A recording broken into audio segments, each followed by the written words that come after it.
राम समर्थ श्रीराम. दशक 15 समास 4. शाश्वत ब्रह्म निरूपण. सोप्यापासून कठीणकडे ही समर्थांची अभ्यास पद्धती आणि या समासात हीच पद्धती अवलंबलेली आहे. समर्थ प्रभावी लोकशिक्षक आहेत. खऱ्या शिक्षकाला विद्यार्थ्यांचा अभ्यास घोटून घोटून पक्का केल्याशिवाय समाधान होत नाही.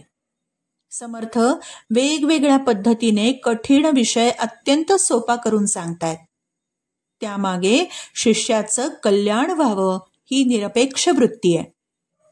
पृथ्वीपासून झाडे, फळे, फुले, लाकडं, दगड, माती सर्व काही होतं.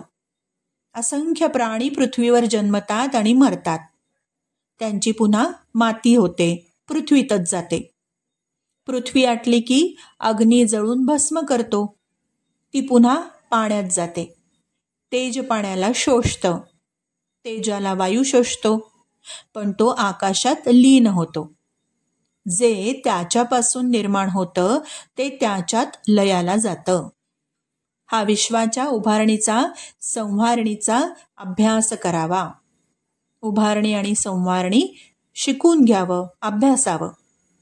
त्यानंतर शाश्वतपणे जे उरतं ते परब्रह्म, आणि हे परब्रह्म शाश्वत आहे, बाकी सर्व अशाश्वत आहे, हे पक्क ध्यानात ठेवावं. ते परब्रह्म जोपर्यंत कळत नाही तोपर्यंत जन्म मृत्यू चुकत नाही. अनेक जीवांच्या रूपाने आपल्याला जन्म घ्यावा लागतो. माया संपूर्ण नाश पावली की खरं, आणि जेव्हा माया नाश पावते तेव्हा आत्मनिवेदन घडतं.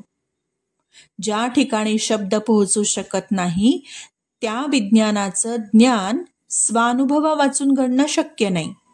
म्हणून साधकांनी पुन्हा पुन्हा अनुभवाच्या ज्ञानाकडे वळावं. Star note. अमृताची गोडी कशी असते? गुळासारखी असते का काकवीसारखी असते की साखरेसारखी असते? हे जसं विचारणं अतिशय अयोग्य आणि त्याचं उत्तरही देणं कोणाला संभवनीय नाही, सामान्यांना ते काही ठाऊक नसतं, तसंच परब्रह्म कसं हे स्वतः अनुभव घेऊन पाहायचं असतं. संतांनी ते अनुभवलं.